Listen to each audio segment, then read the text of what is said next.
Assalamualaikum dan salam sejahtera. Tajuk yang kami pilih adalah reka bentuk elektronik, iaitu daripada subjek reka bentuk teknologi tingkatan 2. Okey, seterusnya, objektif pembelajaran. Yang pertama adalah menyatakan maksud mikropengawal dan juga mikropemprosesan. Yang kedua, pelajar dapat menjelaskan bahagian-bahagian yang terdapat di dalam mikropengawal. Seterusnya, apakah maksud mikropengawal? Yang pertama, mikropengawal adalah sebuah peranti kawalan dalam satu chip. Yang kedua, mikropengawal dapat mengawal peranti elektronik. Yang ketiga, ia terdiri daripada CPU, RAM, ROM dan port input dan juga output.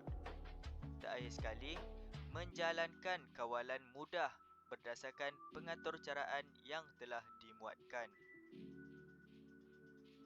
Seterusnya, apakah maksud mikropengawal ataupun macam mana mikropengawal ini dapat berfungsi? Okey, yang pertama adalah sel kering menghasilkan tolakan yang diperlukan untuk elektron mengalir di dalam gegelung mikropengawal. Yang kedua, elektron yang dihasilkan sudah berada di dalam wayar. Dan akhir sekali, apabila elektron ini melalui load ataupun receiver, tenaga elektrik boleh berubah menjadi tenaga bentuk lain, iaitu cahaya, haba dan juga bunyi.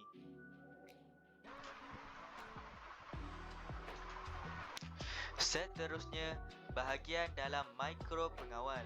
Yang pertama, kita ada input, iaitu berfungsi untuk menerima isyarat dan menghantar kepada CPU. Yang kedua adalah CPU ataupun proses, berfungsi sebagai melaksanakan aturcara yang disimpan di dalam ROM serta menghantar isyarat kepada output. Dan terakhir sekali, kita ada output, iaitu berfungsi sebagai menerima isyarat dan menghantar kepada peranti output.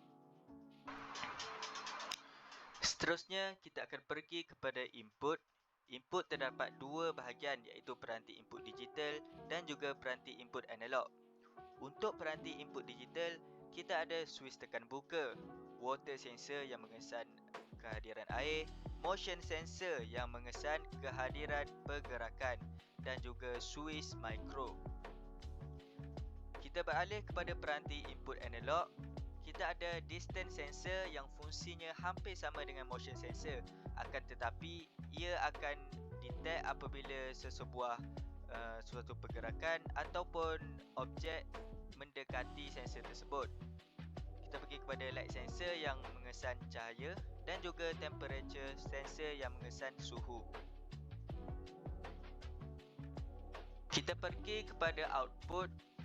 Terdapat 4 jenis peranti yang berada dalam output, iaitu LED light emitting diode, motor arus terus DC, buzzer dan juga lampu LED 12 volt.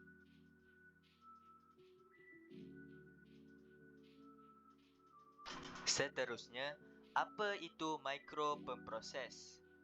Mikropemproses adalah sebuah peranti pemprosesan mikro dalam satu chip.